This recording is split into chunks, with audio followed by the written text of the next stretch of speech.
Hey everyone, so this video is going to be looking at the new Xbox app. I know a bunch of people are making videos on this, but I'm taking a different approach to what other people are doing, and I believe this one will at least add some perspective as to what Microsoft is doing. Now, I know a bunch of people are looking at this and booting up PlayStation games because you can, right? This is the Xbox app and it can boot up PlayStation games, and Sony is not stopping them because they literally can't. It's just a launcher, and it is aggregating other games into the said launcher. As you can see here from where you're looking, you know, you've got the Steam logo, you've got the Game Pass logo. I believe this is Epic Games, but it's not actually having a logo, or it could just be Microsoft at this point, like normal Xbox games. But you see what's going on here. If I click on any of these that I want to boot, it will boot up the game, and that is it. I mean, it's really simple. So if I actually click on Atelier Lumia, this is a Steam game. If I click on this, and then you can see here, you've got See in Steam, you've got Manage Extensions, which is allowing me to add more storefronts to it. And then you can click on Play, and as you can see, it's just going, kind of loading Steam in the background and essentially booting the game up. And this is exactly what you want. Now, you're going to say to me that, well, Chaos, isn't this what GOG does? Isn't this what other launchers of the same kind do already? And the answer is yes, it is exactly what they do. But that's not the big picture here. That's not what this is all about. This is only a phase one of what Microsoft is trying to do. And that phase one is basically getting those games that you've bought on the storefront over to here. Now, we have seen over at, well, okay, this took a while to load, but I've not booted it before, not run this before, so I'm assuming it's running shaders. Yeah, it is. It's just doing the shaders. So while this is booting, and then I'll shut it down. So let's just see the game booting.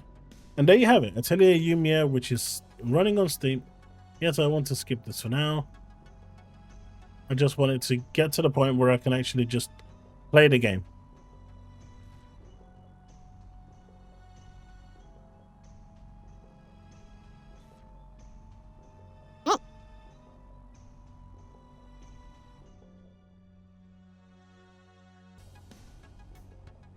So that was Atelier Lumia running through the Xbox app, or as a Steam game or a Steam demo on my PC, right?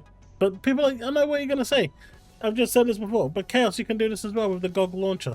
That's not what the purpose of this is. This is all stepping up to deliver something that's going to land next gen. Now, the Xbox Ally X or Xbox Ally, whichever one you want to look at, I'm just going to keep on calling it X because it has the word letter X for Xbox on it, and it just rolls off the tongue easier. The Xbox Ally X literally is going to have a new UI, and that UI that you're going to see is going to have this basically integrated into it. There are going to be further improvements on it because, as we saw, you'll be able to actually go in to the Steam launcher and actually into the Steam store and purchase games. At least that's the indication it gave. Now, obviously here you can't do that. What you can do here is essentially any game that you have installed from your Steam launcher will appear here. You can't directly go from here into the Steam store. If you click on store, you're only going to go into the Xbox store here and not the Steam store. So why is this such a big thing? Why is this a big move? We've already seen that the Play Anywhere filter is going to be added to this. Insiders on the alpha first have already got the update and are testing it, so enjoy. But what is so important about this? The important thing about this is that the next generation Xbox that's going to land is going to basically be this.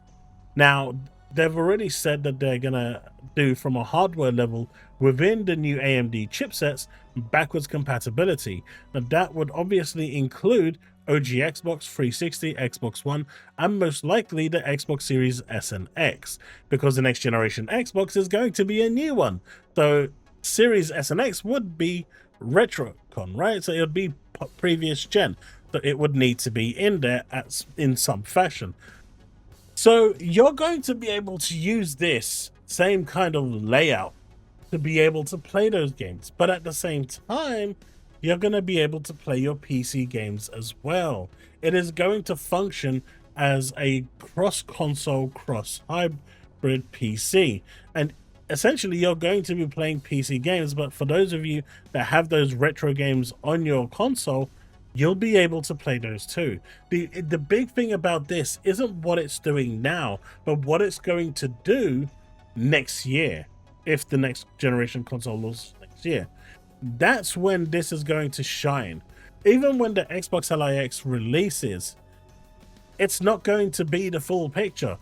See, the phase one here is getting this desktop app good enough to be in a place where Windows-based handhelds can use it. Phase 2 is going to be the handheld Xbox LIX, where it will have the new UI with the integration of this Game Pass. The final implementation, the final phase, which is going to be phase 3, is having all of this unified as one kind of UI across your PC, your handheld, and your console. Your standalone one that you put underneath your TV. And that's going to be the next Xbox, which I'm dubbing Xbox Prime. Now that's where this is going, and that's why this is such a big deal. People constantly, I see on X saying, oh, why are people excited about this? What are we, God could do this ages ago. People are this and that. And I see a lot of people turning around and actually just trying to think they've got a W there when they're mocking Xbox fans or mocking journalists. The problem is, these PlayStation fans can't see 2 feet in front of them. They literally are the lemmings of the gaming society. They cannot actually see the bigger picture, yet they claim to see it all the time. But if they actually did see the bigger picture, they'd have at least some brain cells in there to tell them that when you're looking at this, this is just the first stepping stone to what is gonna be the bigger picture. And that's what you've got to look at the moment. The Series S and X is pretty much done, right? I think we can all agree on that. So what they're doing now, and in my opinion, what Microsoft should do, once they've kind of got phase 2 sorted, and if they ever get phase 3 ready before the next generation console, I think they should offer Xbox users the opportunity, if they can, to have their system basically formatted into a partition where they can actually have the games, the OS installed, where you've got the Xbox OS and the new UI OS that will actually allow those games from PC to run on your Series X.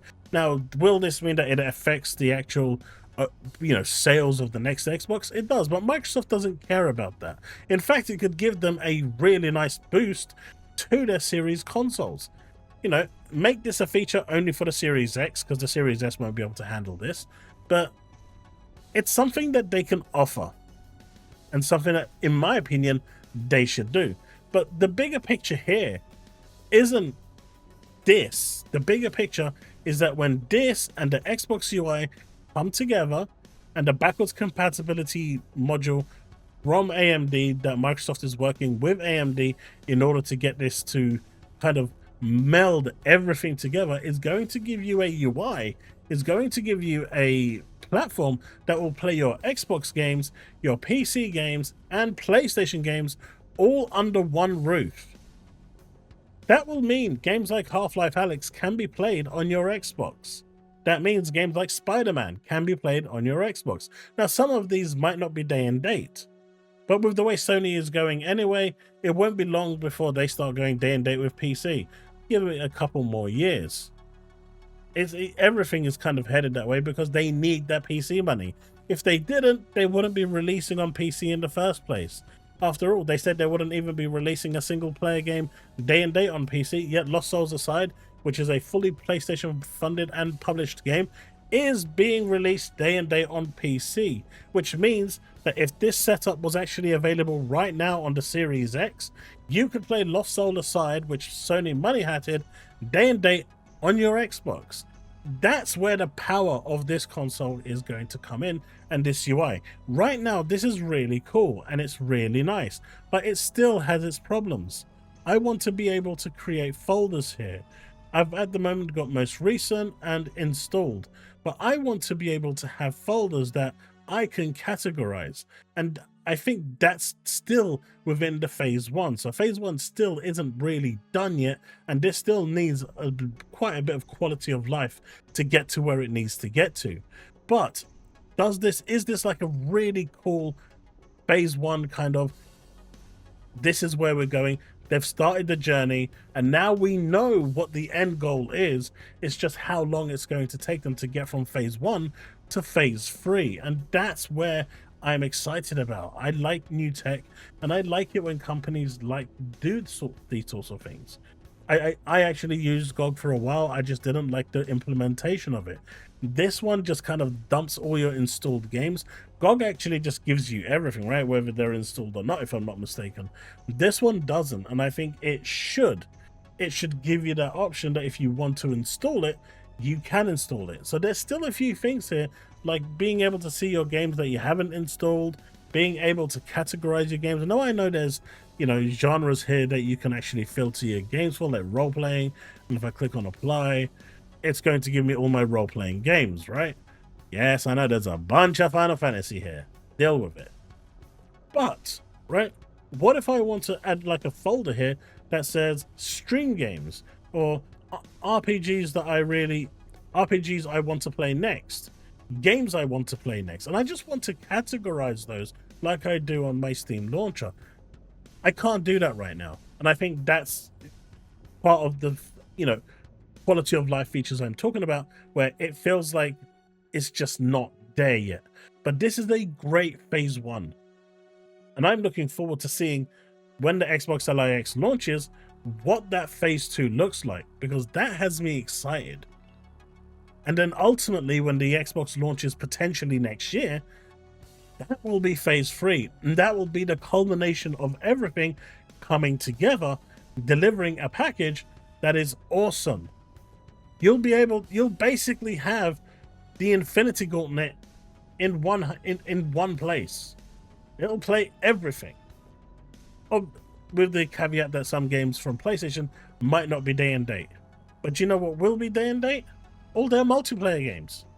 If they decide to make any that isn't going to fail. Like Marathon. Like Fair Games. I mean, at this point, I don't think they know what they're doing, but this isn't a PlayStation bashing video. But you get what I'm trying to say here. PlayStation fans are looking at this the wrong way and don't understand why the Xbox fans are looking at this, and the journalists and stuff are looking at this in a different light, because they're not looking at what it can do for your PC. They're looking at what this can do for your next Xbox console. Now, you might want to call that a PC. It may very well be a PC, but that PC is going to play my Series X games, my Xbox One games, my 360 games, and my OG Xbox games. It may not be complete compatibility. It may still be limited to what the Series X can play, but it's going to do it. And that's going to be the difference between a PC, because at that point, games like Grand Theft Auto 6 will run on that PC, even if it is through the core of the AMD running that backwards compatibility. But the one thing you have to understand, that the brute force of the machine will then make it run better, potentially at least, than the Series X could. In fact, it could run it better than the PS5 Pro. At that point, it would literally be the best place to play games like that, right? And this is what has a lot of people excited. It's the possibility, the potential that is there. And that's the picture that the PlayStation fans are missing. And hopefully this will, I know they watch my content, will maybe enlighten them some. But I hope you've enjoyed this video. This is really cool. I really like it. And, I use this app a lot as my daily driver. I buy games from here. I buy games from Epic Store. I buy games from the Steam Store. So I buy games from everywhere. I'm not just limited to one store, but it's nice to be able to have all my installed games under one place. And yes, I could install GOG, but if this actually gets the GOG extension as well, I won't even need to do that, because all my games. So the quality of life features that I would like to see included in here, the ability to see games that are not installed, so you can just install them.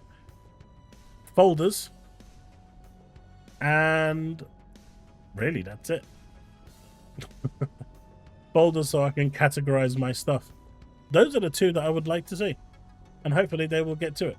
Anyway, folks, that's the video. Let me know what you think in the comment section below. Let's have that discussion, and I will see you in the next one. Are you as excited as I am? Are you interested in this as much as I am? I hope you are, because interesting times are afoot. And right now, with Xbox, it is full steam ahead. Remain legend.